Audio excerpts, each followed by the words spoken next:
Every day we play board games with one question on our mind. What's better? That's what these room and board death matches are about. Which game will emerge victorious in this special edition of the room and board Deathmatch? That's right, I'm fired up. I hope you are too, because this is the room and board publisher Deathmatch. There's a little bit different. Every month over here on Room and Board, we take a number of games and we pit them head to head to the death, where only one emerges victorious and all the other burn for the rest of eternity. But this time, we're doing things a little bit differently. This time, we have 4 publishers who have entered into the ring. They didn't know that they entered into the ring, but I threw them into the ring and all of their little treasures. That's right. So today, we're going to find out which game is victorious in this publisher deathmatch. Pandasaurus, Fantasy Flight Games, Come On, or CMON, or Who Cares, Mini or Not, and Stonemaier Games. These 4 are all going to get a quarter of the bracket that's floating by my head right now as I center myself a little bit more so you can see more of it. Each of these publishers are going to get 1/4 of the bracket. They're going to infight amongst each other like my family Thanksgivings until only one champion remains into our semifinals. Those 4 will battle it out to the death, and one will emerge victorious to see which game is going to come out on top. Let's get right to it. Make your predictions down below, because this is going to be a big one. And to all the other publishers, the stakes are very high. Just because some of your other games aren't mentioned doesn't mean your entire catalog won't burn to the ground if you lose this death match that you're only now realizing you're a part of. I'm sorry, I wish I made the rules, but I'm claiming that I don't. Hopefully that was enough time to see the titles that are up for battle. We're going to get right into it. The first round always goes a little bit longer so I can explain a little bit more about the game so that your knowledge is fully fleshed as you see your darlings headed towards the fires of Mount Doom. Or Mount Room. Oh, that's pretty good. Yeah, somebody make a meme about that.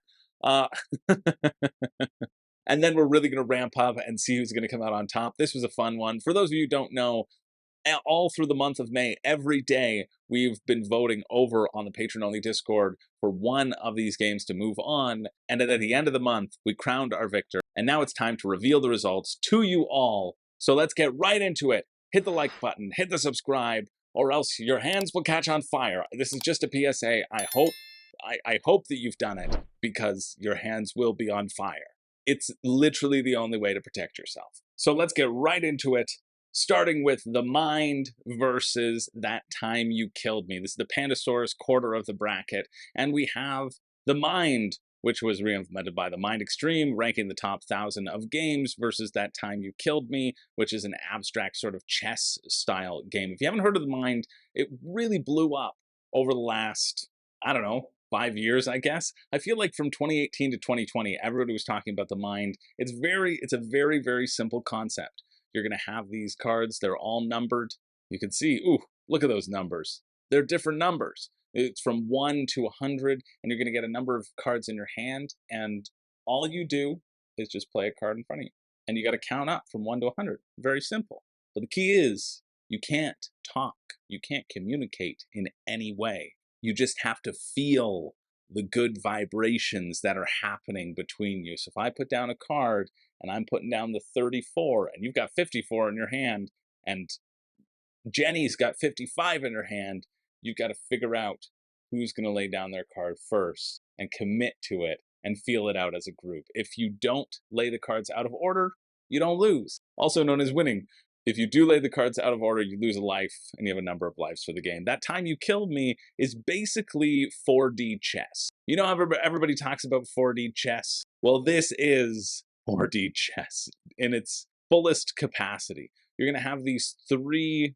That's not the actual production. You're going to have these 3 boards, basically, one representing past, present, and future.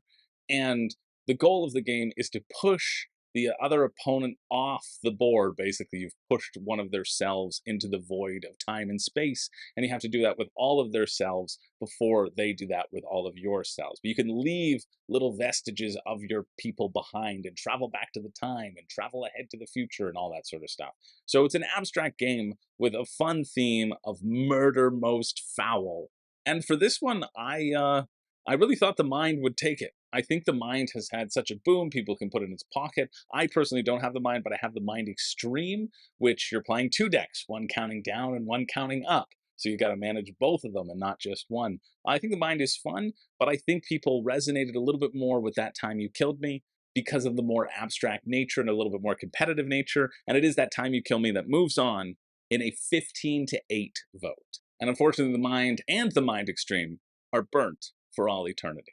Moving along, the next in that bracket is Sobek for 2 versus Machi Koro. Or sorry, Sobek 2 players versus Machi Koro. Sobek 2 players, I actually have a review on the channel. It's a pretty simple game. It's by Bruno Cathala. I'm fairly certain. Let's make sure I got that right. Yep. It's Bruno Cathala and Sebastien Pochon. And the whole premise is that on your turn, you get to take one of these tiles. But you get to take one of the tiles where this little Ankh symbol is pointing. So you see how it's pointing at that little, here we go, it's pointing at the bones up here, no, the wheat up here, and then the bones down here. And so on my turn, I could choose either one of those things. And you see how there's a faint outline on the outline of the tile. You can see with these cows right next to it, these cows right here. See how they're pointing kind of left and right? If you were to take that, that's how you would orient the Ankh, and then the other person, the next person would have a choice of what they want to take. Now, the thing that I always forget in this game is that you can take further along the line. You're not just resigned to taking the thing in front of you, and if you do take further along the line, you just take all those tiles as negative points, but often, very often, because I'm very bad at this game, that's the thing you should be doing, and I never do. But it's a fun little game. It's kind of got King Domino scoring. If you're familiar, each of these will have a scarab or not. And so you're going to be playing sets, and your point value is the number of tiles times the number of scarabs that you have in that color. It's up against Machi Koro, which is sort of the OG dice game. Machi Koro takes that Catan idea of rolling 2 dice and getting something, or rolling 1 dice and getting something. You often have the choice in Machi Koro.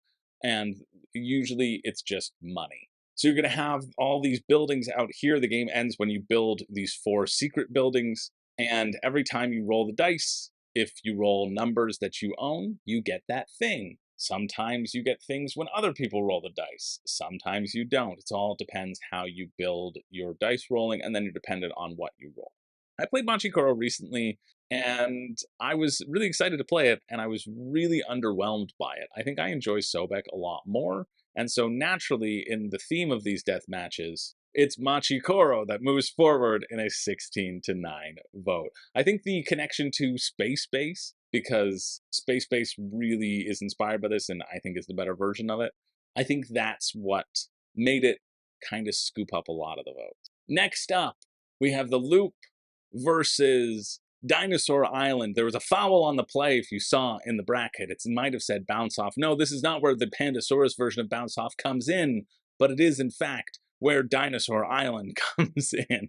So we're talking about the Loop, which is a cooperative game where you fight against the evil Dr. Foe. Your actions will sort of be card driven, and you're bouncing around these 6 or 7 different areas, picking up stuff and stopping Dr. Foe's evil machinations by using your cards. These are the French cards, as you can see.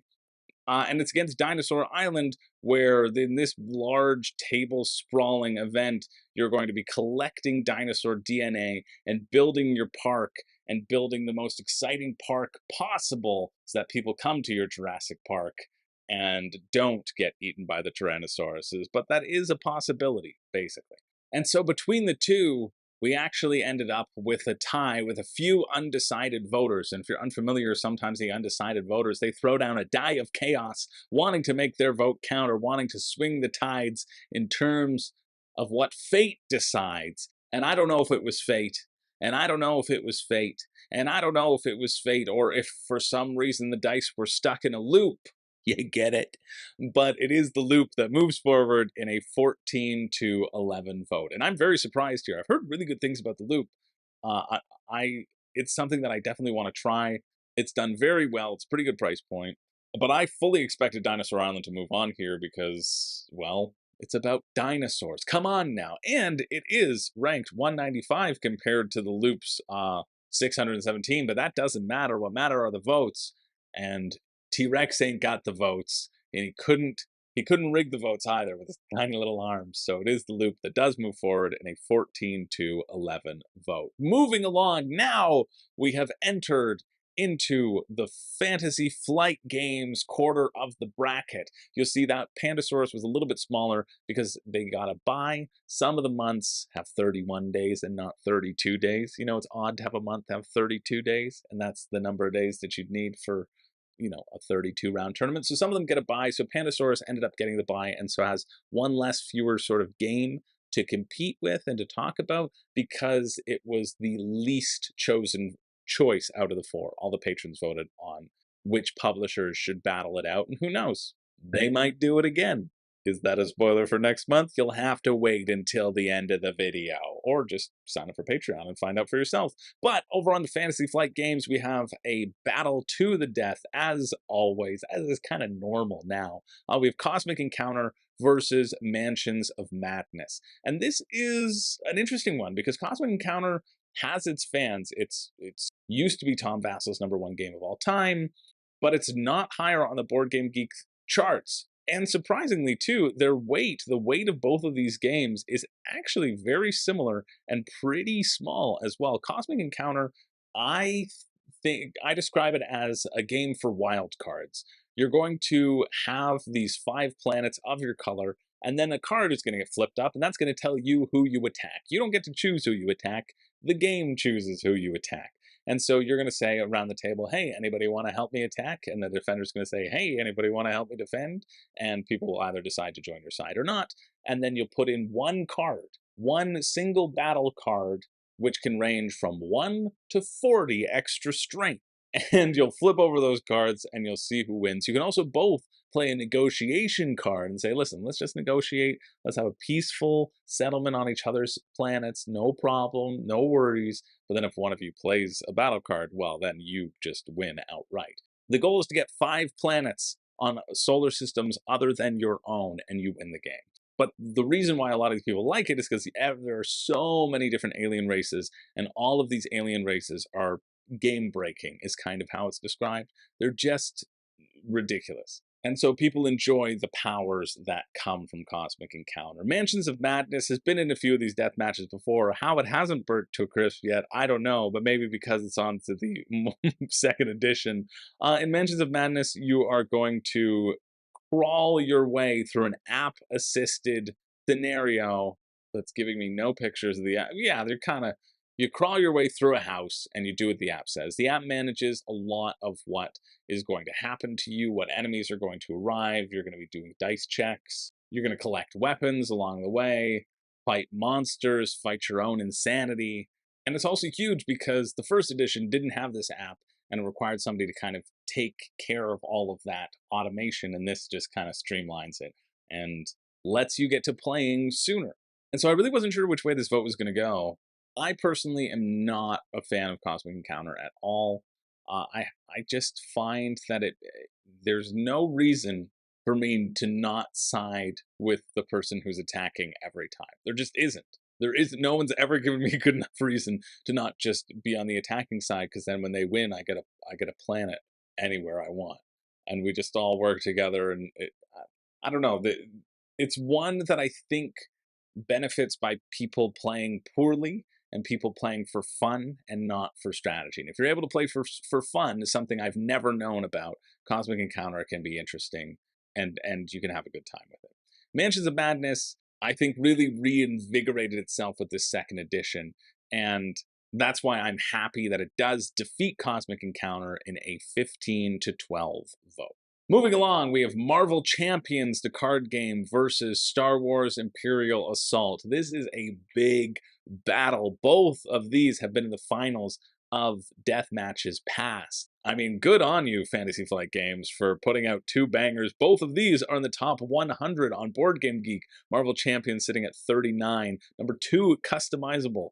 And Imperial Assault sitting at 63. Star Wars Imperial Assault kind of is in the same vein of Mansions of Madness, but just in a Star Wars realm, because there's an app that can assist you with this as well. But in Imperial Assault, you also get a number of different modes. You can have a skirmish, like sort of head-to-head mode, or you can have a cooperative against the app mode. There's also been a lot of fan development behind the apps in Star Wars Imperial Assault. So there's been a lot of fan help and resources put forward by fans, which is great. And then Marvel Champions is a huge success. They keep coming out with packs, and people keep buying those packs because people enjoy customizing their own heroes, building the decks for their own heroes, and facing off against a villain deck. Kind of a core mechanic of Marvel Champions is that each deck you have your alter ego and then your superhero cards as well, and you can kind of switch back and forth between the two. Marvel Champions is generally regarded as being better solo, and or 1 to 2 it says. Here it says you can play 1 to 4 players. No, most people play this as a solo game or like a 2-player game. In Imperial Assault, what's kind of cool is that BGG says it's best at 2 or 5, even though it's also recommended at 3 and 4 as well. So you get a little bit more variability with Star Wars Imperial Assault. And plus, in Star Wars Imperial Assault, you get the big figures. Come on now. My neighbor just got a copy of this, and so I hope that it doesn't burst into flames and I can get a chance to play it.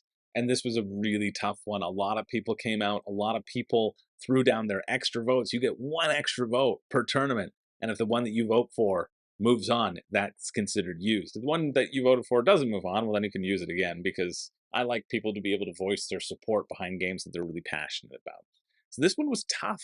It was a really tough call. I didn't know which one to expect to move forward, but I'm personally happy because the one with the least amount of stuff is moving forward, and that thrills me. It is Star Wars Imperial Assault that wins in a 19 to 18 vote.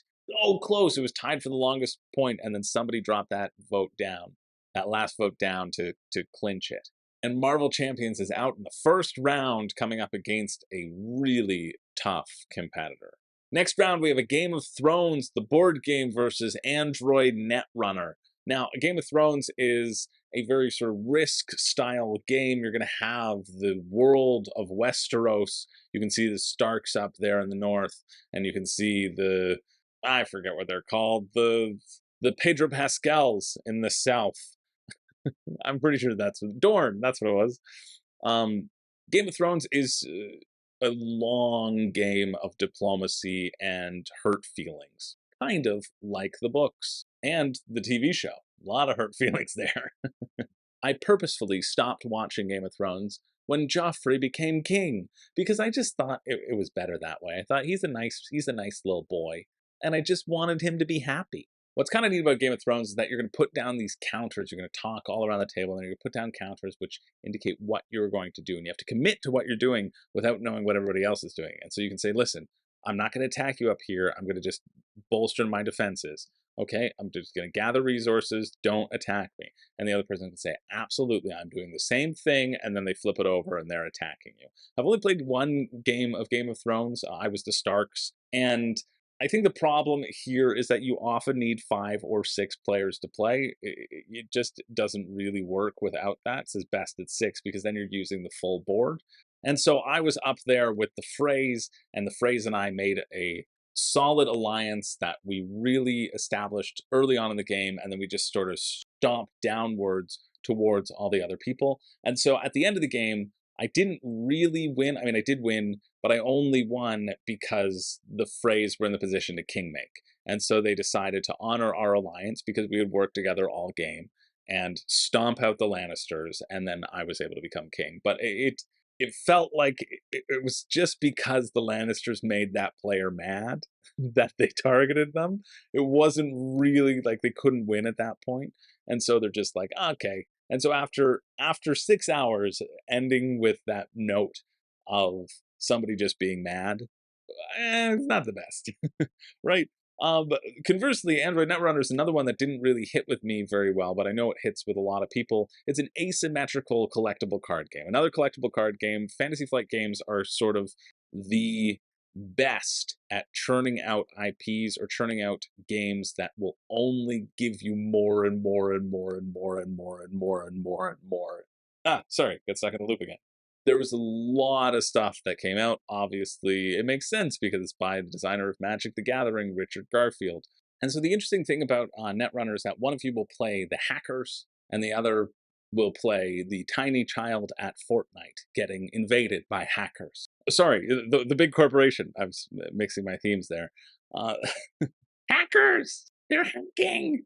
And so the corporation will have to bolster their defenses, and the hacker will be playing cards and playing cards to try to go down these different lanes, and sometimes you're bluffing, and sometimes you're not.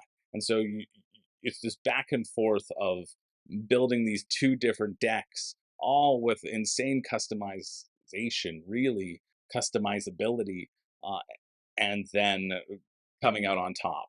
It's actually a really interesting concept when I talk about it, but it was just, I don't know, it's one that I would try again, but there's just so much to it, right? I think I would still lean towards a Game of Thrones, even though I know it's got its flaws, because it created such a memorable time for me, and there's memorable stories that can come out of it.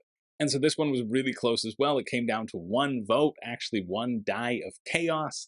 The final vote was 12-11 for one of these games, and that game is Android Netrunner, which moves on into the next round.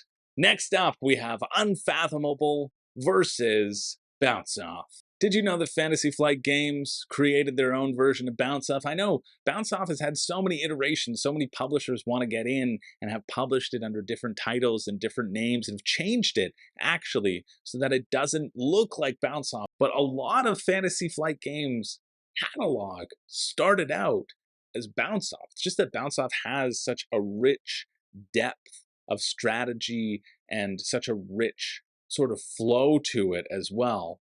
When you trash talk your opponent, or sometimes you play cooperatively after your opponent gets sad that you were trash talking them. Bounce Off really has had so many offshoots and was rebranded, the design was taken by Fantasy Flight Games and was rebranded under the famous Cthulhu canon mythos. That's where they take a Cthulhu mythos and they make it officially canon, which Fantasy Flight Games has done with Arkham Horror the card game, Arkham Horror, and Unfathomable. All three of these games not only are completely canon to H.P. Lovecraft's work, everything is down to a T, perfectly canon, but they're also fun games that are sort of based off of Bounce Off. Now, Unfathomable, we're going to talk about all of them. Unfathomable is the re-implementation of Battlestar Galactica. Battlestar Galactica has been on this Deathmatch before. It's still in the board game Beep Talk 100. Everybody was clamoring for a reprint of Battlestar, and Fantasy Flight Games finally did it with Unfathomable as you try to crew this ship and deal with the hordes of Cthulhu, canon Cthulhus, firing their actual cannons at your boat, while some of you on board might also be part canon, part Cthulhu. It was a huge reprint, bringing forward that Arkham theme that everybody loves. However, it is up against these offshoots that have sprung from Bounce Off like tentacles, both Arkham Horror and Arkham Horror the card game, which are pretty different. Arkham Horror, you're going to be exploring this large map of Arkham, trying to find clues, then teleporting through rifts and throwing those clues at Cthulu. That's, I think, his name in this, or all the different elder gods, hoping that they don't wake up and experiencing different events as you go around the town. Monsters will appear in town, and you'll have to either sneak around them or fight them over a long, epic dungeon crawl journey. And then finally, we have Arkham Horror, the card game, where this is the collectible card game version of Arkham Horror. This is the one where you can get packs and stacks and stacks. I think it's a living card game, collectible card game. It's a living card game. That's why they say it right there. This, again, is another sort of really good game at solo, as you construct your deck to try to go through scenarios with these mounds of content that it can provide. Social distancing, plenty of time to sort of the collection, time to sort the latest cards, all of these different cards that you can add to your stacks and play these investigators as you try to make your way through specific scenarios. These are tough competitors. Unfathomable and Arkham Horror, the card game, are tough competitors, and then nobody cares about Arkham Horror except for me, because I like it. I think it's a fun game. And that's basically how the votes went down as well. And this one was really close. Honestly, okay, Arkham Horror's, it's out. Arkham Horror's out. Let's just not talk about it anymore. But Arkham Horror, the card game, has also gone really far in a lot of death matches, and honestly, I expected it to go far, but Unfathomable put up a really good fight. I think the idea, and this is something we were talking about a little bit when we were voting, the idea of this game assembling and taking all of the bits from various expansions from Battlestar and putting it into one box that costs certainly less than Battlestar does on eBay, that really resonated with people, and I think people have been able to enjoy it now that it's been out a little bit and people are getting groups together and the time together to do it. And so it's incredibly surprising that Unfathomable takes out Arkham Horror, the card game, in a 15-13 vote. I mean, Arkham Horror got 7 votes, the regular one, but it is Unfathomable that does move forward, and that's exciting to me.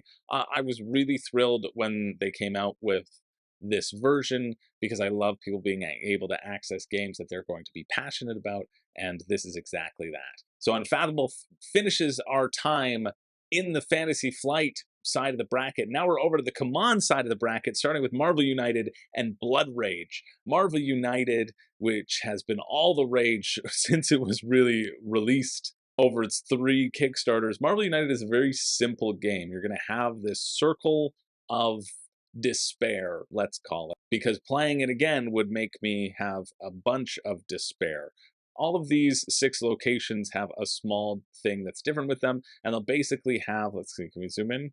Can we zoom in? Yeah, ooh, we can really zoom in. Look at that. There we go.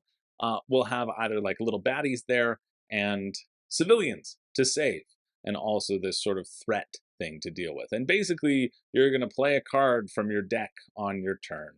That's it, and that'll give you a certain number of symbols. Of course, there won't be anything to show me those symbols because the only thing people care about are painting the minis, which I will admit are pretty cool. Here we go. You can see the symbols in the background for Black Widow and for, no, why are they not in order? And for the Wasp.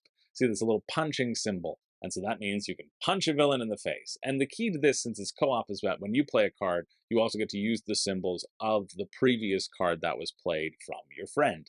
And so that's how you chain things together, and you run around the board and you try to defeat the villain, and then after every certain amount of turns, the villain will take a turn and new baddies will pop up, and you just gotta whittle them down. It's fine. It's very basic. A lot of people love it. I am not one of those people. I am one of the people who do love Blood Rage. Blood Rage is, at its core, a drafting game. You're going to draft some cards which will determine the outcomes of your area control battle, where you're going to be populating the board with your Vikings. Each province will have a certain number of spots, and you can drop people into that province, and then you can initiate a battle in that province. And very similar to Cosmic Encounter, anybody participating in that battle gets to put in 1 card, but this is where the drafting comes in, because there are multiple strategies. You can draft big cards that will give you lots of strength. You can draft cards that will steal things from your opponent. You will draft cards that won't help you in battle, but will help you upgrade your clan abilities. And so you're going to go through 3 turns trying to upgrade your stats, because if you get them all the way to the end, you get a big point bonus, and fighting with these big, fun monsters along the way.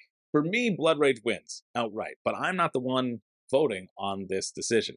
It's by committee, right? It's by a number of people voting on what their favorite is, what should be CMON's shining champion, and honestly, Marvel United has been CMON's sort of saving grace over the past few years. They know when they put out Marvel United, everybody's going to want to get everything and every single character, even though all of the decks feel almost exactly the same, and it's the villains that give you the variance. So I was worried that Marvel United was going to win, but luckily Blood Rage sweeps them under the rug in a 21-7 vote. There is no stopping the rise of the Viking clans and their pursuit of glory in Valhalla. And it's Blood Rage that does move on. Now, also by Eric Lang, in the next battle is Rising Sun versus Arcadia Quest. Arcadia Quest is this sort of large dungeon crawler as you run through these scenarios, punching monsters in the face. And it's kind of a campaign game, so you're going to play it in multiple rounds. You control 3 heroes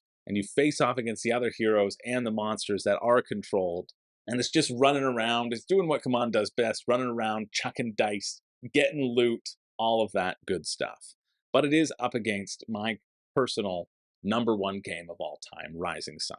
Rising Sun should be CMON's champion. Will it?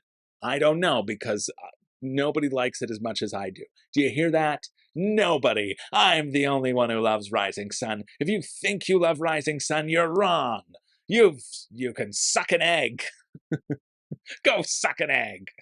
Rising Sun, which is a game of diplomacy, you're going to be fighting for control over all of these different 8 provinces in Japan. Each clan has a different asymmetrical ability, and the battles are this tense game of bluffing as you try not to bid more than you actually have to bid, because all the things that you bid go to your opponents to be used in subsequent battles. It's an awesome ebb and flow.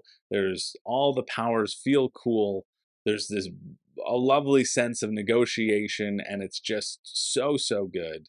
And obviously, as an impartial commissioner, I would never campaign for Rising Sun. I let the people decide. I say, listen, you can vote for a trash game that's at 263, or you can vote for an elegant, glorious homage to diplomacy, communication, strategy, and fun. Like, whichever one of these two you want, you can vote for.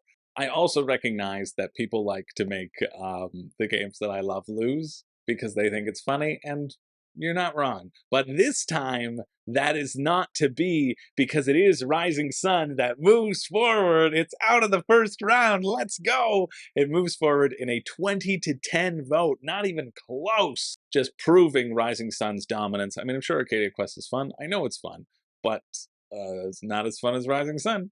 Moving along to the next round, we have Zombicide versus Massive Darkness 2 Hellscape. And it's kind of funny, myself and Zach, we did a 1-hour conversation about the differences between Zombicide and Massive Darkness 2. I randomized these brackets. I was randomized the matchups to make it a little bit fair.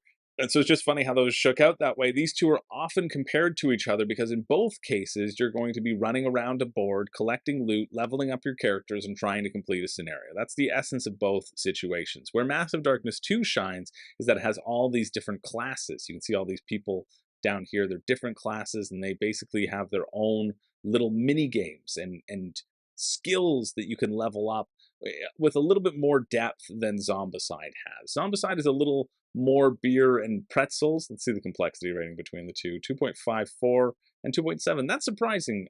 I would say it's more like 2.5 and 3. I think Massive Darkness is a little bit more complicated, but not too much. They're both really solid dice chuckers if you like that style of game, and if you don't, you should still try one of them out, because yeah, if you want to have a bunch of cool plastic figures and toys and then throw dice at them and see if you take them all out, these are both games to be voted on. And it's interesting because we have Massive Darkness and we have any version of Zombicide.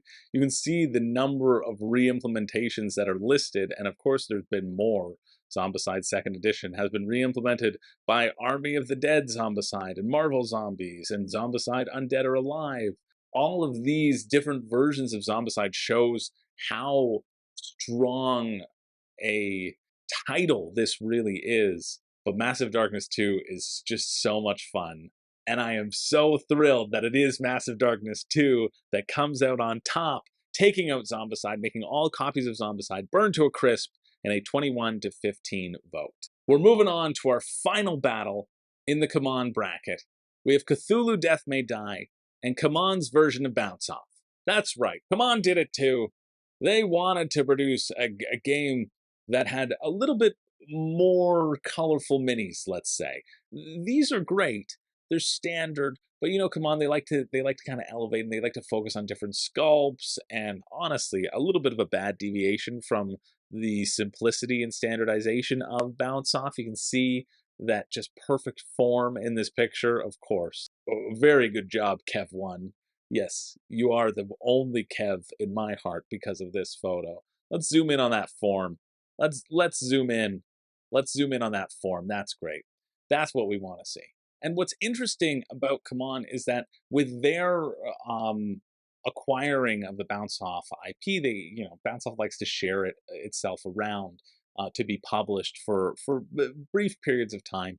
And they really wanted to focus on the disparity between these two factions, right? They wanted to focus on the two factions colliding head to head, as any good bounce off game does, and also the feeling that you get when you're against a really good bounce off opponent. When you are engaged in this battle of ice and fire and you just hate their guts. Well, those are the two offshoots that CMON did with the Bounce Off IP, and that is our matchup right now. Cthulhu Death May Die. Yeah, I gotta get the big ones up. The big pictures are better. Versus Hate versus A Song of Ice and Fire. And if you happen to have A Song of Ice and Fire and, one or two or all of the sets just sitting there on your shelf, I would put them in a burn bin or something real quick, or try to sell them, really go forward and sell them to that next person. Take that bundle deal, because they may be about to burst into flames. A Song of Ice and Fire is CMON's miniatures game set in the world of Game of Thrones, as you can take any size of army and smash them against each other head to head. Hate is described as a brutal campaign game where you make your way through this game of post-apocalyptic survival, brutalizing your opponents. What's cool about Hate is that when, one of your clan members dies, they're dead. They're out of the campaign. They are not coming back. And Cthulhu Death May Die has been in these death matches before and has always done very well. Another canonical game by H.P. Lovecraft himself, not Rob Daviau and Eric Lang. No, I believe it was from the journal scrawled in the back of an H.P. Lovecraft. They found the rules to Cthulhu Death May Die, I'm fairly certain. And it's just this huge fest of rolling dice and trying to literally punch Cthulhu in the face and deal with your own insanity. And this vote wasn't even close. Hate got 5 votes, Song of Ice and Fire got 7 votes. Even if you combine them together, it's Cthulhu Death May Die who takes it with 20 of the votes and moves on into the next round. As we move over to the Stonemaier side of the bracket, we have Viticulture, the Essential Edition, versus Scythe. Both of these games, I'd say this could have been the finals, maybe, of Stonemaier, but you never know what's going to happen when two titans face off in the initial stages. Viticulture, the Essential Edition, is different than Viticulture, and you can throw in Tuscany, the Essential Expansion Edition, which is different than Tuscany. But what matters is that you're going to be making wine out of water or out of grapes, whichever you like. You're going to have this board where you can place workers, gather grapes, and let those grapes age so that when you turn them into wine, they're going to be worth more points. And of course, you can make a rosé by mixing a white and a red together, because that's how it works. And a champagne by mixing 2 white and a rosé together, or 2 white and a red together. Something like that makes champagne. Hey, I'm not a sommelier, but I have played one on TV. Scythe is, at its essence, an economic action selection game. I mean, like, you want to be the most economic with your actions, because you don't have that many. I read something where it's like 14 to 17 turns to get the win, basically. In Scythe, everybody's going to have one of these player boards. You can see that on the left side of the picture, and you can choose one of 4 actions. You can move people around the board. You can produce resources where you're at. You can build things with those resources, and you can do something else that it would take me too long to explain. But it's very basic. There's a big map out there. You run around. It feels like you're going to be battling a bunch of people, but the goal of the game is to actually diversify the number of endgame conditions that are out there. There are a number of endgame conditions, and you have to get 6 of them in order to trigger the end of the game. But it doesn't matter if you trigger the end of the game. It matters if you're the most popular amongst the people, and all the stuff that you've collected is then worth more. So it's this decision of, do I trigger the end of the game now? Do I try to get my stats up? Do I try to gather more things? All this back and forth that can happen. Both of these are really fun games. This is a tough battle because both of these are they're just solid. I've only played Viticulture with the expansion because I don't own Viticulture, my friend does, and the expansion kind of makes it a little bit more robust. That being said, Scythe went really far in our Essential Expansion Deathmatch, which you can check out as well, because of the rise of Fenris. And I think that sort of sentiment also helps carry it forward here, because even though there was a huge push of extra votes, Scythe wins on its own merit and moves forward in an 18-16 vote. Next up for Stonemaier, we have the reprint of Libertalia, Libertalia Winds of Galecrest, versus Between Two Cities, also known as kind of Between Two Castles. Libertalia is pretty simple. You're going to have a number of expeditions or journeys to go on, and you're going to be collecting loot, but only the best Sky Pirate can get the best loot, and so you're going to play these cards out into the island and then resolve their effects and take loot. Basically, person with the best loot at the end of the game wins. Everybody has the same hand of cards, even though those are different from game to game, and so you're playing with sort of perfect information, and it's just about reading your opponents. Between Two Cities, also Between Two Castles of Mad King Ludwig, you're going to be drafting these little tiles to add to your cities, and the cities that you are adding to will be on either side of you. And so, here's a good example. You can see people adding tiles to different sides of their... You can see people adding tiles to various cities, but your final score is the city that has the least amount of points. So ideally, you want to get your cities to be exactly the same amount of points, and for those to be more points than everybody else. So if you and I are building a city, in between us, there's a city with 50 points, but your lowest city is 51 points, then you score 50 points, and my lowest city is 1 point because I put all of my resources just into helping that city, well then my score is 1 point, and I'm a dumb little baby. I think a lot of people resonated with the idea of Sky Pirates here, and so it is Libertalia that moves on in a pretty solid 14-8 vote, but I like Between Two Castles. I haven't played Between Two Cities, but Between Two Castles is essentially the same thing, just with, you know, better buildings. Next round, we have Rolling Realms versus Wingspan. We're almost at the end of the bracket, and then we can really ramp our way through and find out which publisher is going to reign supreme and which 3 publishers are garbage and should never be purchased again. And one of those publishers might be, one of those publishers is, if they're the winner or they're the losers, they're going to be one of them. It's Stonemaier, which we're engaged in. Rolling Realms versus Wingspan. Both of these are really good games.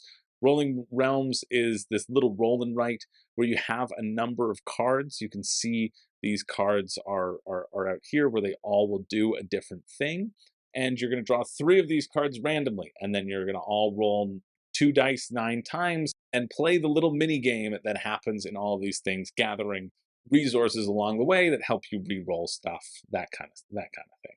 Wingspan probably needs no introduction. You're creating an engine out of birds. You're stuffing the birds into the car and you're saying, "Flap, my pretties, flap!" And then replacing your engine with birds, driving all over the city. As your date says, "What's that squawking going on under the hood?" And you say, "Squawking, I don't even know her." And then turn up the radio, which is just a parrot doing their best Frank Sinatra impression. And they're like, "Oh, this is Frank Sinatra." And like, "You're right, it is. Drive faster, seagulls." That happened to a friend of mine, okay? It wasn't, I didn't do that, I swear. All these birds are going to come out. You know the drill. You know Wingspan. So does everybody. That's why Wingspan does move forward in a 20-9 vote, although Rolling Realms is underrated and a really good price.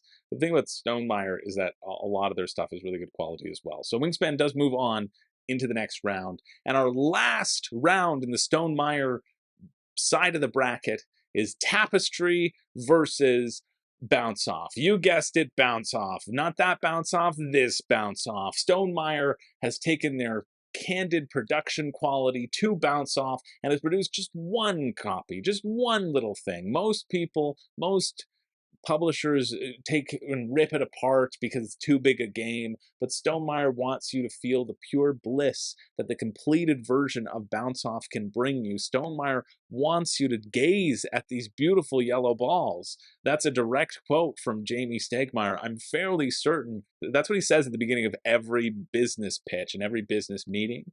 He'll come into his office and he'll say, "Hey, gaze at these beautiful yellow balls." And you'll say, "Ah, yes, Bounce Off." And then he says, "Yes, you've passed the test. Now you can design for me." It's true. That's true. Don't look it up, but it's true. No, Stonemaier took Bounce Off and, much like CMON, focused on the feeling of the game, but they wanted to focus on your own feeling of the game, and that is why they produced it and rebranded it into Euphoria. That's right. Euphoria used to be Bounce Off. Euphoria, the sort of dice drafting game. The slightly updated box art. You know what it used to be? It used to be bounce off rock and rolls. I'll tell you that for free. So Euphoria is actually up to bat against Tapestry, where you're going to place dice, and the number on the dice is sort of the awareness that the worker knows that they're in a dystopian future, that they used to be bounce off, and they used to actually experience pure bliss and not this sort of haphazard makeshift bliss. It's up against Tapestry, which is Stonemeier's 2-hour civilization game, where you're going to be going through the civilizations, advancing on a number of different tracks. Those aren't the tracks. Those are the landmarks. Going through the game and upgrading your different tracks and building your civilization over the course of a number of rounds. The thing about Tapestry is that it's also asymmetric in terms of the time that it'll take you to finish. So some factions, they finish a lot sooner than others. And that's okay, all right? We don't all have to finish at the same time. That's the message that Stonemaier is telling you in Tapestry, okay? So if you like Tapestry, then you should be okay with that. Not that I'm speaking to anybody in particular. You can see here's the science track. It's all about those tracks, like any civilization game. As you can see with all these very helpful zoomed out pictures that I'm showing you, as you expand your reach across the board and compete against everybody else. However, the general consensus when we were talking about it was that Euphoria has started to feel a little bit dated, and Tapestry has been improved by the tweaks and the balance changes that happen over the course of time, and by the little expansions and that sort of stuff. So because Tapestry is still getting that feedback and that tweaking and those balancing changes, and Euphoria is nothing but a copy of Bounce Off, well, it is Tapestry that does move forward in an 18-7 vote. We're here to view the tapestries, and we will view the tapestries moving forward in that 18-7 vote. And so we've made it. Yes, we're going to stay here. We've made it to the round of 16. Now we can really get things moving on, but first we have to talk about the elephant in the room. That's why I'm still here. In fact, it is Pandasaurus's version of Bounce Off. You see it in this glass grid, saving itself, protecting itself from the outside, the elements. Pandasaurus did have a version of Bounce Off, but unfortunately, because they were so proud of it and they tried to sneak it in to both sides of their quarter of the bracket. I don't know why they did that. I've talked to the Pandasaurus reps. They've been highly unhelpful and, you know, a little bit abusive towards me, but I hear that's just how they roll. All that being said, their Bounce Off, their version of Bounce Off, one of the best versions of Bounce Off out there, if you can get your hands on Pandasaurus's Bounce Off, well, it's out of the competition, unfortunately. It has been disqualified. I cannot tell you about its greatness. I cannot tell you that people use their minds to move the balls within this glass case, and that it actually gives you supernatural powers. I wish I could, but I can't. Instead, we're over to Dinosaur Island, Roarenright, and Brew. We had to make up for it somehow. We've got a 3-way feature of That Time You Killed Me, Dinosaur Island, Roarenright, and Brew all taking on the battle. That Time You Killed Me has already made its way through, but can it take out these two very, very threatening competitors? Look how threatening that stag looks. Just look at him. Just look at him. Now, Brew is a really cutthroat area control game where you have dice worker placement. You can see these up top here, these forests. There'll be spaces where you can put your dice and you can get those symbols, you get those ingredients, you can use those ingredients to brew potions. The potions let you do additional abilities throughout the game. You can also be purchasing these cute creatures, which will also give you abilities throughout the game. It seems really innocent and slick, but it is a tense, cutthroat battle that's super fun. Dinosaur Island Roarenright, I have talked a lot about on this channel. I absolutely adore this game. I haven't played the main Dinosaur Island, and I don't have to, because this is quicker, shorter, smaller, cheaper, stronger, faster, better. You're going to roll dice, and you're going to draft those dice amongst each other, making a real interactive roll and write, and then you're going to draw the shapes of the dinosaurs in the pen after you create them with various DNA, and then also help getting specialists to work in your park to make sure that the dinosaurs don't run amok. It's really solid, a great roll and write, a really good price point. And this was tough. I purposely didn't include these two in the first round. Well, because people didn't mention them. And also, because I wanted to highlight Pandasaurus's other games. I think they have been making really good games lately. They also still, I think, have the license for Tammany Hall, which is really good too. But Brew and Dinosaur Island Raw and Right are my two favorite Pandasaurus games. I'm sorry that time you killed me. There's no shot for you here, but you did fight bravely, and I'm interested in trying you out. But that time you killed me only got 4 votes, so it's gone. That leaves us with Brew and with Dinosaur Island Raw and Right. It was 11 to 10 for one of these games. One of them came out on top. It was very close, and I thought Brew might move on. And honestly, maybe Brew would be a good one to champion moving forward because Dinosaur Island Raw and Right has gotten a lot of attention from me. But it doesn't matter. It's going to get more attention as Dinosaur Island wins and moves on into that next round, almost one step further to becoming Pandasaurus's champion. It's in the quarterfinals. Now, figuring out what its opponent is going to be. It's going to be Machi Koro versus the Loop. Now we can really spin our wheels because you know what all these games are. You know the Loop is a cooperative game, and you know Machi Koro sucks. It's the Loop that moves forward in a 13 to 5 vote. Sorry, 13 to 9. I misread. I'm honestly so surprised that Machi Koro got that many votes. It's not good. Are you just voting on it based on your remembrance? Nostalgia? Try it again. It's not that fun. Or maybe I just didn't play with the right buildings. Also, could have been that. But Machi Koro's out, and the Loop does move forward into that quarterfinal spot. We're going to find out who's going to be Pandasaurus' champion coming up. But first, we got to figure out our other semi-quarter finalists. We have our 2 app-driven games, Mansions of Madness versus Star Wars Imperial Assault, both in this exploring an area, letting the app manage all the decisions that the computer or the game is going to do against you, spawning the things and fighting them. But here we have Cthulhu versus Star Wars. And if there's one thing more canon than Cthulhu winning, it's that Darth Vader went over and punched Cthulhu in the face with his lightsaber. Like, he punched him in the face and then he turned his lightsaber on. So it was like, just to really add insult to injury. He could have just got him, but he thought, nah, I'm going to do it like this because it looks cooler. And honestly, Darth Vader, you made the right call. It is Mansions of Madness that does fall to the madness of Imperial Assault. Kind of what we were talking about in the Discord is that Mansions of Madness gives you more of this creepy, crawly narrative campaign as you progress through it. And then Star Wars Imperial Assault, the campaigns are a little bit quicker. You get to roll more dice. You get more fun abilities. You get a little bit more action and a little bit more agency as you move through. And Mansions of Madness, you kind of just, it's more ambiance and a little bit more focus on that atmosphere. And so it was because of that, I think, that Star Wars Imperial Assault moves forward in a 17 to 12 vote. Vying for a spot, it's Android Netrunner versus Unfathomable. As we know, the asymmetrical living card game takes on the Battlestar Galactica reprint that everybody was clamoring for. Now Netrunner has come back. Netrunner has had a real boom recently. It's being reprinted. There was a lot of fan support that made it come back and made more people start putting it out. And so Netrunner is kind of in the sphere right now. And Unfathomable, I know people were like, oh, it's not Battlestar Galactica. I don't want another Cthulhu game, even if it is completely canon and follows H.P. Lovecraft to a T. Like, to a T. People didn't want that. So I wasn't sure which way this one was going to go. Me personally, I didn't have the greatest experience with Android Netrunner, so I'm rooting for Unfathomable. But again, I'm not the one voting, and in typical fashion, the things that I like tend to burn.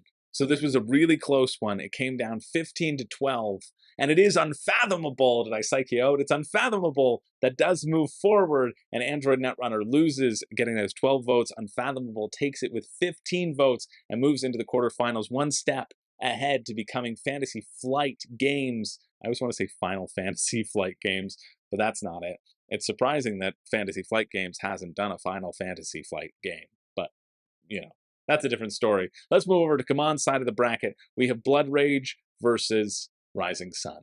This is a battle that has been told throughout the ages, ever since both of them were created. Both are created by the same designer, Eric Lang, my personal favorite designer, because I love both of these games. This is a tough choice. Often, Blood Rage will win this battle. Not for me. I vote Rising Sun any day. But Blood Rage does win it generally speaking, more people like Blood Rage than they do Rising Sun, I think. However, you know what doesn't have hate drafting? Rising Sun. You know what doesn't have a low-key strategy? Rising Sun. Okay, maybe it does kind of with the Fox Clan and that one card, but you know, we're just going to avoid it for now. You know what doesn't have Vikings? Yeah, I couldn't think of a third one. It's Rising Sun. They've got samurais, they've got daimyo and bushi and Shinto. There's a lot of reasons why Rising Sun is better.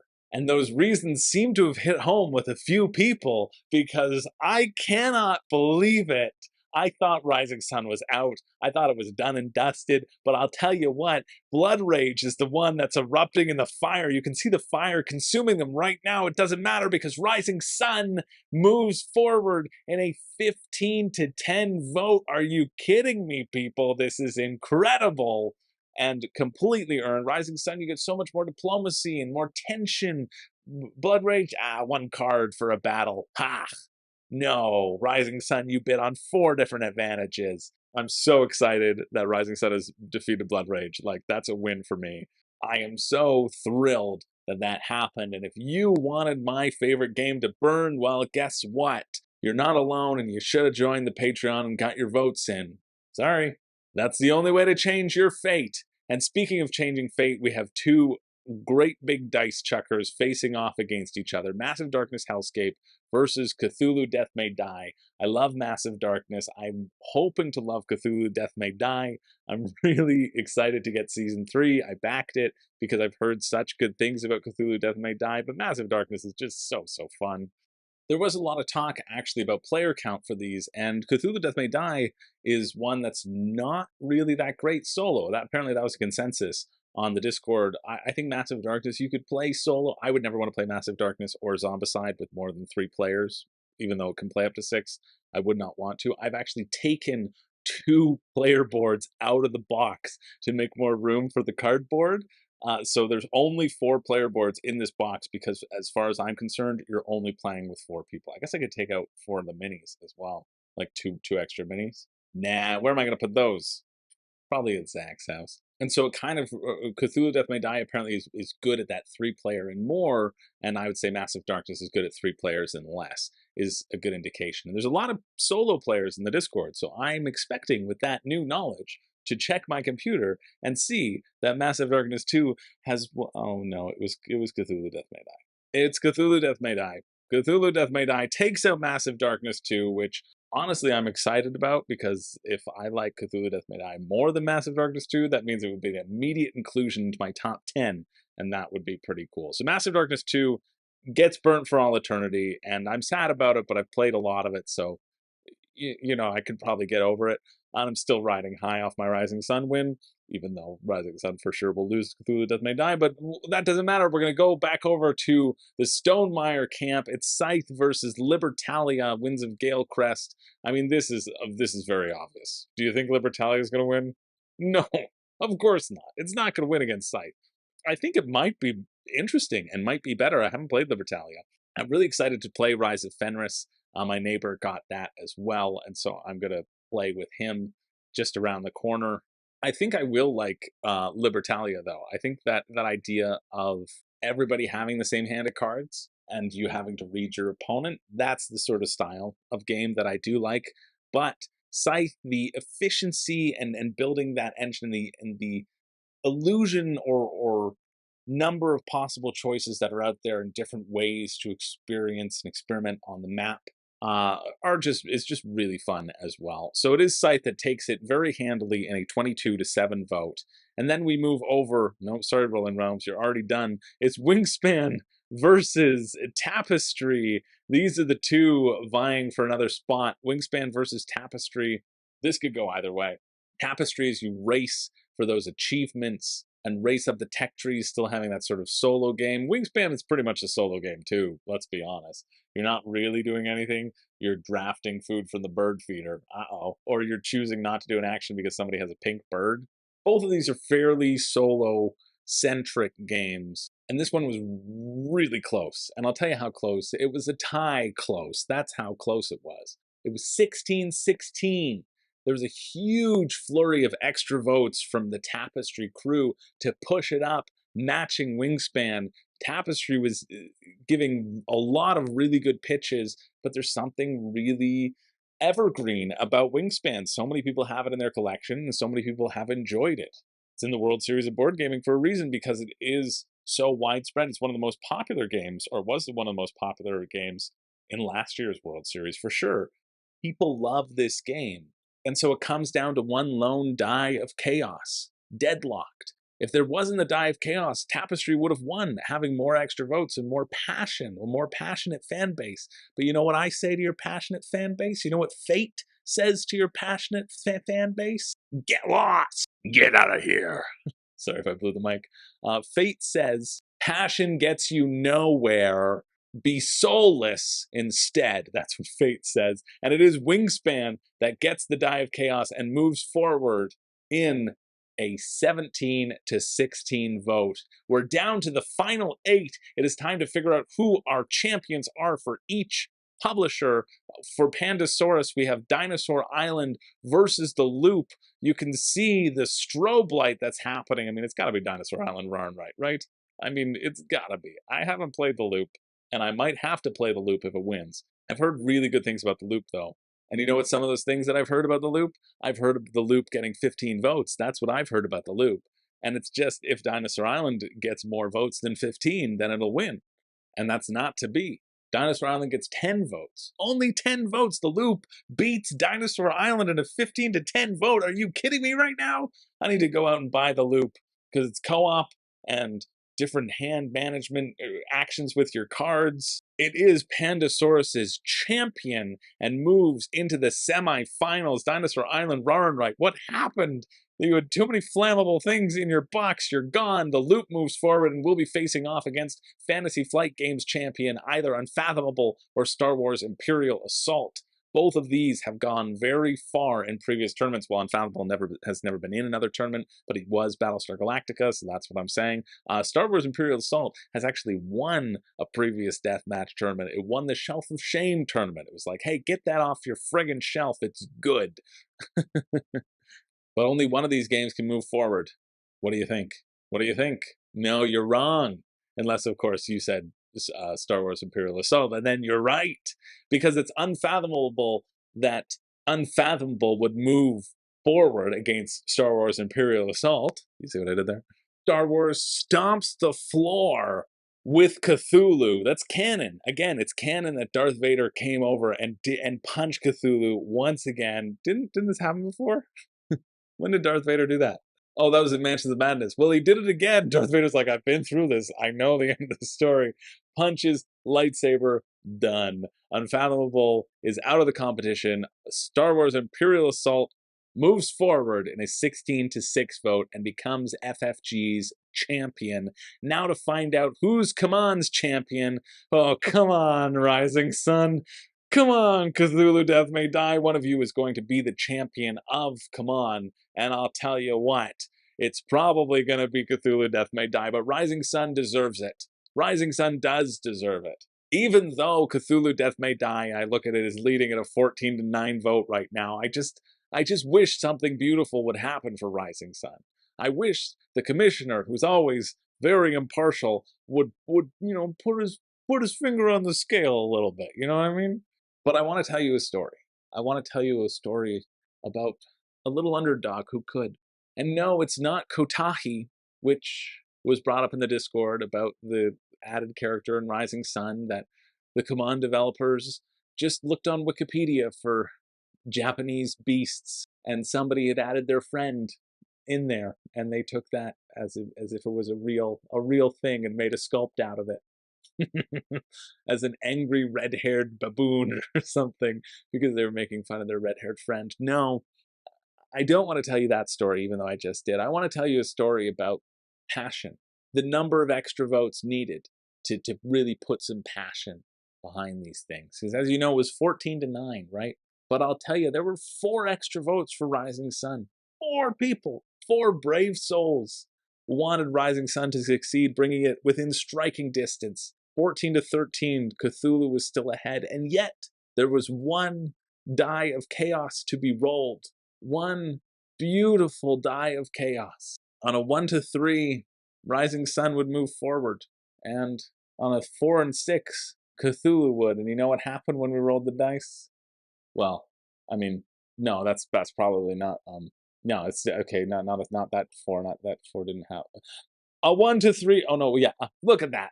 Look, perfect. Just cut those other ones out. It was a 1 or a 2 or a 3. I forget, but I certainly didn't lie about it. It is Rising Sun that moves forward. Somebody also forgot to put their vote down for Cthulhu Death May Die, and that would have made this whole process nil and void. But sorry, you forgot, and that means Rising Sun beats Cthulhu Death May Die. Is it my birthday or what? This is incredible. This is absolutely incredible to me. I don't know if you're watching the same thing that I'm watching, but I'm watching Rising Sun become CMON's #1 champion of all time and potentially win them the publisher Deathmatch. That's what I'm watching. And I'm watching Cthulhu Death May Die burn in flames as Cthulhu officially did in all of H.P. Lovecraft's stories. It was just, it was a magical time. A magical, magical time. Let's figure out our last member of the quarterfinals, and we'll wrap up this video for good, because I've been talking for a long time, and I gotta edit it, because it should come out tomorrow, because I've delayed this for too long. We've got Scythe versus Wingspan to see who can be Stonemeier's champion. I didn't know which way it was gonna fall here. I feel like Scythe and Wingspan are very similar in terms of when you first play them, you're like, whoa, this is the most amazing thing ever. And then when you continue to play them, you're like, oh yeah, this is a good game. I've had that experience with both Scythe and Wingspan personally, and I'm excited to play these again, but I would rather play other things beforehand. But I think that idea and that feeling is a little bit more prevalent with Wingspan for a lot of people, because it is sort of a gateway, and because I feel like people burnt out on it a lot, or because it's more accessible and Scythe is a little bit more edgy. Yeah, I can have fighting. I don't know what it is, but I do know that Scythe is moving forward as Stonemeier's champion in an 18-11 vote. It's Scythe that becomes the champion of the Stonemaier side of the bracket. And so we have our final 4. We have made it to the end of this death match. Thank you so much for sticking with me. If you're still here, please hit the like and subscribe button. It helps the channel a lot. We have the Loop. We have Imperial Assault. We have Rising Sun. I forgot. I know I'm doing this, but I forgot. I literally forgot that it was going to be in the quarterfinals. I never believed it could happen.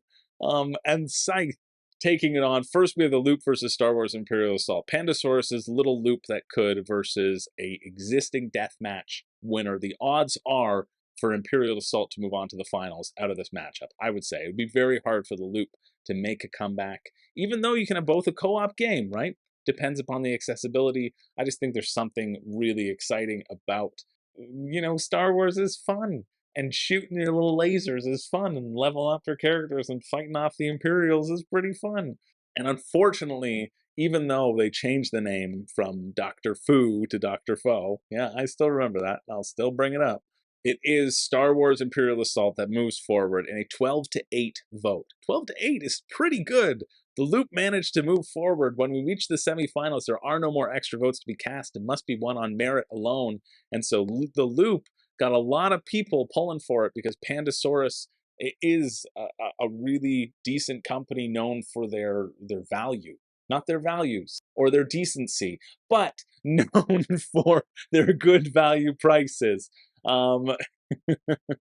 It is the Loop, unfortunately, that does burn to a crisp, and Star Wars Imperial Assault moves into its second finals of the death match, facing off against either Rising Sun or Scythe. Pretty sure it should be Rising Sun. Honestly, okay, I don't understand. If Rising Sun doesn't move forward here, how is that possible? Because Cthulhu Death May Die is better than Scythe, right? Blood Rage, probably better than Scythe. And yet, if you think Scythe can topple Rising Sun here, what are you smoking, right? Cthulhu Death May Die would have moved on. I think at this point, we also have to consider what it means to be a champion for your publisher. It means the publisher's image rests on your back. It means that the publisher's faith is put into your hands, and it means that the publisher's reputation and all the weight of the games that were burned before you rest upon your shoulders. And so Stonemaier does have a decent reputation. They make very good quality games, right? CMON kind of has a reputation of making you pay a lot for shipping and having a bunch of excess bloat that nobody needs, but they make you want to buy. I get that. I also say that I do genuinely love most games that CMON puts out. I think they're just objectively fun. They capture that sort of fun factor, whereas sort of Stonemaier captures that sort of elegance factor. Pandasaurus captures the accessible factor, I would say, and then Fantasy Flight Games captures the nerddom factor, if we're going to categorize all 4 of our quarterfinalists. And so even though Rising Sun had a bunch of extra votes that came out of nowhere, because I started letting people vote for it, adding extra votes under Rising Sun, just for fun, I had to honor my role as impartial commissioner, and it is Scythe that moves forward in a 16-12 vote. We were so close. We needed 2 people to switch. We'd had 2 people to switch. Rising Sun would have won, right? Because it's the most extra votes. In the case of a tiebreaker in the semifinals, you go back in time and see who had to use more extra votes to come out on top. But it isn't Rising Sun that comes out on top. It is Scythe that moves forward, that sort of elegance in design versus geekdom. That is what it comes down to. We are here at the final battle, Star Wars Imperial Assault versus Scythe. The backs of all the games resting upon these 2. Have you played either of these games? Which of them are you more interested in? That's a perfectly valid reason or valid way to vote as well. I've heard really good things about the app integration for Star Wars Imperial Assault, so you don't need to have that overlord. Scythe has a really wonderful elegance to it that cannot be denied. And so this battle was back and forth. It was 12-12, 13-13, 14-14. I left the vote open for hours, hoping that somebody would decide the vote, and it remained deadlocked with 1 die of chaos. And so I said, no, it won't be decided by the die of chaos. It'll be decided by the Renee of chaos. And also, you know, the extra votes. The more extra votes that were added previously, Scythe kind of sailed on through. It didn't need to spend extra votes to fight its competitors. Star Wars Imperial Assault also sailed on through. It barely needed extra votes to fight its competitors. However, in that first battle, way back against Marvel Champions, against Spider-Man, against all the superheroes, it needed a push to get past that really behemoth competitor right out of the gate, and it did do that. And so the Die of Chaos, the Renee of Chaos, whatever you want to call it, it falls in Star Wars Imperial Assault's favor, and it is Star Wars Imperial Assault that is our victor and takes down Scythe. That's it. Congratulations. It took down Marvel Champions. It took down Mansions of Madness. It took down Unfathomable to be crowned Fantasy Flight Games champion, and then it was able to cut through the competition like a lightsaber and come out on top in a 15-14 vote, also getting its 2nd victory in Room and Board Deathmatch history. This is an unprecedented feat. No game has won twice before, but it is Star Wars Imperial Assault that takes it home. Did you predict this happening? I certainly didn't. What did I think was going to win? Dinosaur Island Ryan, right? I think I legitimately believe that. I didn't know. I kind of expected maybe a Stonemaier to take it, or a CMON to take. Honestly, all 4 of these publishers have produced some really banger titles. They have. And that's why I found this deathmatch to be so fun, highlighting and shining a light on the similarities within game design, and the similarities in the types of games that are put forth. I think it's also really neat to consider. But congratulations to Star Wars Imperial Assault. If you want to get in on the voting, well, all you have to do is join the Patreon. It's a couple bucks a month. It's like 25 cents or less a video, like the gumball machine of a human that I am. I know I've said that so many times, but I just think it's funny, okay? I'm sorry. I get it if you won't. I'm not that creative. I steal from all my patrons and pretend that I'm saying the funny things when really I'm just regurgitating what they said. Really, they're the funny ones, and if you're funny, well, then you'll join Patreon. I guess that's the pitch. But don't worry, if you don't want to join Patreon, you can't afford to, you don't want to. I get it, totally. I appreciate you being here. Liking and subscribing is very significant as well, and I thank you for doing that. And that's why I do these recaps every month as long as they take, because I want everybody to be able to participate in the fun. I think it's kind of a fun way of looking at games and making games face off, and nobody else really does it, so I want to stay unique. Anyway, thank you so much for watching. Our next ongoing deathmatch is a designer smackdown. That's right, we scrapped the publishers, we picked designers, and we're currently having 4 of the best battle it out. Who are they? Well, I guess you're gonna have to wait until next month to find out. My name's Chris George. I don't have a catchphrase, but I need a drink of water. Goodbye.